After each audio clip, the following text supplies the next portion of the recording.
RSS प्रमुख मोहन भागवत का राजस्थान के बारां से हिंदू समाज को खास संदेश। बोले, अगर सुरक्षित रहना है तो भाषा, जाति और प्रांत के मतभेदों को, विवादों को खत्म करके एकजुट होना होगा। संघ प्रमुख मोहन भागवत के बयान पर भड़के ओवैसी। बोले, मोदी और मोहन भागवत से भारतीय हिंदुओं, मुसलमानों, दलितों, आदिवासियों को, सिखों को खतरा है। कांग्रेस नेता नाना पटोले ने भी मोहन भागवत के बयान पर चुटकीली। बोले, बयान से लगता है बीजेपी की नीतियां या उनकी सरकार हिंदू समुदाय को एकजुट करने के बजाय उन्हें बांटने का काम कर रहे हैं। प्रयागराज में अगले साल होने वाले महाकुंभ 2025 को लेकर सीएम योगी का ऐलान। महाकुंभ मेले के दौरान मांस मदिरा की बिक्री पर पाबंदी। मुख्यमंत्री योगी आदित्यनाथ ने संत समाज को संबोधित करते हुए बड़ी अपील की। गोहत्या और अपराध पर लगाम लगाने और गोवंश संरक्षण के लिए आगे आने का आह्वान किया। 5 दिवसीय दौरे पर भारत पहुंचे मालदीव के राष्ट्रपति मोहम्मद मुइज़ू। विदेश मंत्री एस जयशंकर से मुलाकात हुई। आज प्रधानमंत्री मोदी से मुलाकात हुई। विदेश मंत्री एस जयशंकर ने मालदीव के राष्ट्रपति मोहम्मद मुइज़ू से मुलाकात की। तस्वीरें सोशल मीडिया पर साझा की हैं। भारत मालदीव संबंधों को बढ़ाने के लिए उनकी प्रतिबद्धता की सराहना की है। शो के दौरान 5 लोगों की मौत के बाद सियासत भी शुरू है। विपक्ष के नेता और अन्ना द्रमुक प्रमुख के पलानी स्वामी ने कहा, सरकार इतने महत्वपूर्ण आयोजन के लिए ठीक से व्यवस्था करने में विफल रही। वहीं विदेश मंत्री एस जयशंकर ने प्रधानमंत्री मोदी की हालिया रूस और यूक्रेन के दौरे को लेकर कहा कि पीएम मोदी आज दुनिया के उन कुछ नेताओं में से एक है जो मॉस्को और कीव के साथ जुड़ सकते हैं। हरियाणा के नतीजे के पहले कांग्रेस में सीएम की रेस तेज है। दलित या महिला सीएम की मांग पर कांग्रेस की कुमारी शैलजा बोली, ये सभी निर्णय और विचार पार्टी हाईकमान के हाथ में है। कांग्रेस सांसद दीपेंद्र सिंह हुड्डा ने शैलजा के बयान का समर्थन किया। बोले, सीएम चुनने के लिए पार्टी की अपनी प्रणाली और प्रक्रिया है और ये दशकों से चली आ रही है। हरियाणा में चुनाव नतीजे से पहले सीएम सैनी का बड़ा दावा। कहा, हमें किसी भी तरह के गठबंधन की आवश्यकता नहीं, बीजेपी स्वतंत्र रूप से बनाएगी सरकार। कांग्रेस सांसद दीपेंद्र हुड्डा का सीएम सैनी के बयान पर पलटवार। कहा, नायब सैनी को अपने संसदीय क्षेत्र की चिंता करनी चाहिए। तमिलनाडु के वेल्लूर में आरएसएस ने निकाला रूट मार्च। बड़ी संख्या में शामिल हुए आरएसएस के कार्यकर्ता। मद्रास हाईकोर्ट ने अनुमति दी थी। भारत राष्ट्र समिति की महाराष्ट्र यूनिट का एनसीपी शरद पवार गुट में हुआ विलय। इस मौके पर शरद पवार और सुप्रिया सुले रहे मौजूद।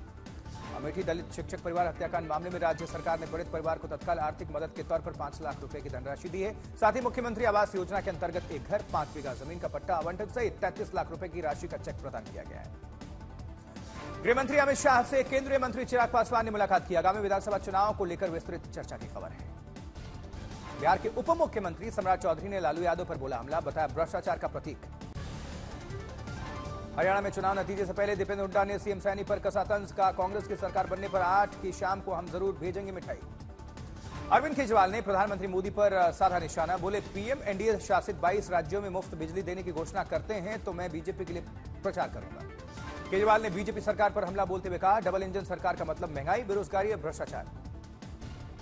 महाराष्ट्र कांग्रेस प्रदेश अध्यक्ष नाना पटोले ने पीएम मोदी पर बोला हमला। का भ्रष्टाचार के सरदार हैं मोदी जी। सीएम स्टालिन ने चेन्नई में एक पुस्तक विमोचन कार्यक्रम के दौरान बीजेपी पर हमला बोला, इतिहास को बदलने का लगाया आरोप। लैंड फॉर जॉब केस में दिल्ली के राउस एवेन्यू कोर्ट में लालू यादव सहित दोनों बेटों की आज पेशी। ईडी के सप्लीमेंट्री चार्जशीट के आधार पर कोर्ट ने भेजा था समन। प्रयागराज में सीएम ने महाकुंभ का लोगो लॉन्च किया। गंगा, यमुना, सरस्वती तीनों नदियों को मिली जगह। शंखनाद करते दिखे साधु संत। पीएम नरेंद्र मोदी के गुजरात में सीएम के तौर पर किए कामों को बताने के लिए विकास सप्ताह मनाएगी गुजरात सरकार। 7 से 15 अक्टूबर तक चलेगा कार्यक्रम। भारत के ऊपर उड़ रहा था चीन का जैसा जासूसी गुब्बारा। वायुसेना ने राफेल से इसे मार गिराया। आज विज्ञान भवन में गृहमंत्री अमित शाह नक्सल प्रभावित 8 राज्यों के मुख्यमंत्रियों के साथ बैठक करेंगे। नक्सल समस्या और उसके निस्तारण को लेकर मंथन। करनाल में मंडी में धान की खरीद न होने के चलते किसान परेशान। मंडी के बाहर धान लदे ट्रैक्टर्स की कतार लग गई। नागपुर में Arun Bongirwar Public Service Excellence Award में नितिन गडकरी शामिल हुए। सामाजिक क्षेत्र में अच्छा काम करने वालों को सम्मानित किया गया। ईरान और इजराइल जंग का सोने के कारोबार पर बुरा असर पड़ा है। सोना महंगा हुआ है। श्रीनगर में ज्वेलरी की दुकानों पर खरीदार न आने से दुकानदार परेशान। दिल्ली के उपराज्यपाल वीके सक्सेना ने छतरपुर विधानसभा का दौरा किया। कामकाज का जायजा लिया। अधिकारियों को जरूरी दिशा निर्देश। मुंबई में केंद्रीय मंत्री पीयूष गोयल ने माता रमाबाई अंबेडकर स्नेह भोजन संग्रह का उद्घाटन किया। केंद्रीय मंत्री ने कार्यक्रम में आए लोगों को सम्मानित किया। तिरुपति में श्री वेंकटेश्वर की सज धज करने के लिए सवारी। रथ पर विराजित भगवान की पुजारियों ने उतारी आरती। अयोध्या में मिस यूनिवर्स 2024 रिया सिंघा ने किए रामलला के दर्शन। मिस यूनिवर्स को भेंट की गई राम मंदिर की रेप्लिका। भगवान रामलला के दर्शन करने के लिए अयोध्या पहुंचे असम के गवर्नर लक्ष्मण प्रसाद आचार्य। पुलिस अधिकारियों ने राज्यपाल को सलामी दी। गोधरा में सीएम भूपेंद्र पटेल ने आरोग्यम कैंसर और सुपर स्पेशलिटी हॉस्पिटल का उद्घाटन किया। सीएम ने सभा को संबोधित भी किया। बहराइच के लोगों के लिए राहत भरी खबर। छठा भेड़िया मारा गया है। ऐसी क्षेत्र के तमाजपुर गांव में बच्चे को शिकार बनाने गांव में पहुंचा था भेड़िया। ग्रामीणों ने पीट कर उतारा मौत की घाट। वन विभाग की टीम 24 दिनों से कर रही थी भेड़िए की तलाश। बच्चे को मारने में नाकाम रहने पर बकरी पर किया था इसने हमला। उधर कोलकाता में आरजीकर अस्पताल के जूनियर डॉक्टर्स की हड़ताल जारी है। 26 घंटे के लिए भूख हड़ताल का ऐलान किया गया है। केंद्रीय मंत्री सुकांत मजूमदार ने लोकतंत्र का जिक्र करते हुए कहा, पुलिस लोकतांत्रिक आंदोलन को दबाने की कोशिश कर रही है। राज्य में लोकतंत्र खत्म हो चुका है। दरभंगा में घटने लगा नदियों का जलस्तर, लोगों को बाढ़ से राहत मिली है। मुजफ्फरपुर में बाढ़ से भारी तबाही, हजारों एकड़ फसल नष्ट, किसानों को करना पड़ा दिक्कतों का सामना। कटिहार में बाढ़ के पानी में डूबने से 4 बच्चों की मौत हो गई, परिवार में मातम का माहौल है। मेघालय में बारिश से तबाही, अब तक 10 लोगों की जान गई है। सीएम ने की समीक्षा बैठक। तमिलनाडु के मदुरई में भारी बारिश ने थामी वाहनों की रफ्तार, वाहन चालकों को करना पड़ा दिक्कतों का सामना। मेरठ में फिल्म मुन्ना भाई की तरह प्रदर्शन का अनोखा तरीका, सेल्स टैक्स दफ्तर के बाहर कपड़े उतारकर एक व्यापारी ने धरना प्रदर्शन किया। बरेली में महिला के पेट दर्द की शिकायत पर डॉक्टर्स ने किया ऑपरेशन, तो पेट से निकला 2 किलो बाल। यूपी के सीतापुर में बाइक शोरूम में लग गई भीषण आग, फायर ब्रिगेड ने आग पर काबू पा लिया है। दिल्ली में रामलीला मंचन के दौरान भगवान राम की भूमिका निभाते समय मंच पर दिल का दौरा पड़ने से एक व्यक्ति की मौत हो गई। समिति के संस्थापक सदस्यों में से ये व्यक्ति थे। मोगा में नगर कीर्तन के दौरान दर्दनाक हादसा, हाई टेंशन तारों में पालकी लगने से 2 की मौत, 7 जख्मी। यूपी के फर्रुखाबाद में जानलेवा सड़क हादसा, 1 शख्स की मौत, 2 जख्मी। यूपी के सिद्धार्थनगर में 9 साल की बालिका के साथ दूसरे समुदाय के व्यक्ति ने किया दुष्कर्म। घटना के विरोध में सड़क पर उतरे लोग, बुलडोजर कार्रवाई की मांग के साथ फांसी की अपील। यूपी के शाहजहांपुर में निजी मेडिकल कॉलेज में एमबीबीएस के छात्रों की खून से लथपथ शव मिलने से हड़कंप, पुलिस ने तफ्तीश शुरू की है। सासाराम में एनएचएआई के स्वीपर की सफाई के दौरान सड़क हादसे में मौत, लोगों ने किया बवाल, गुस्साए लोगों ने दिल्ली से कोलकाता जाने वाली नेशनल हाईवे जाम किया।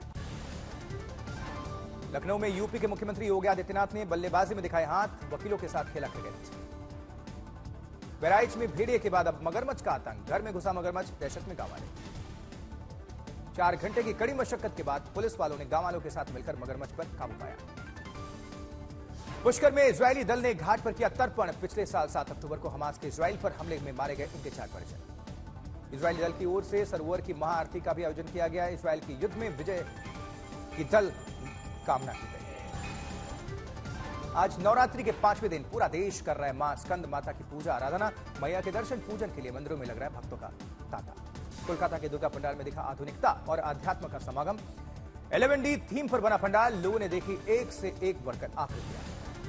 कोलकाता में सीएम ममता बनर्जी ने वृद्धा आश्रम में आयोजित दुर्गा पूजा का शुभारंभ किया।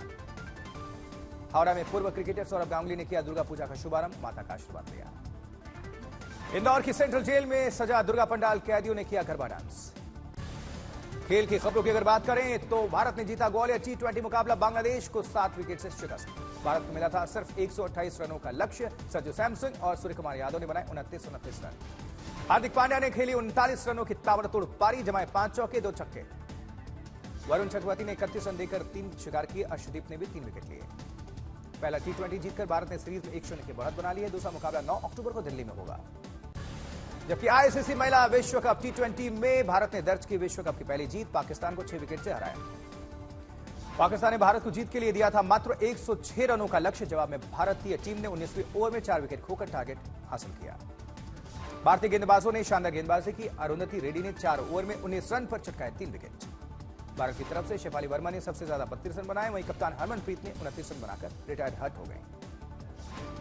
इस जीत के साथ टीम इंडिया ने भारत ने सेमीफाइनल की अपनी उम्मीदों को जिंदा रखा है। अब 9 अक्टूबर को श्रीलंका से मुकाबला है।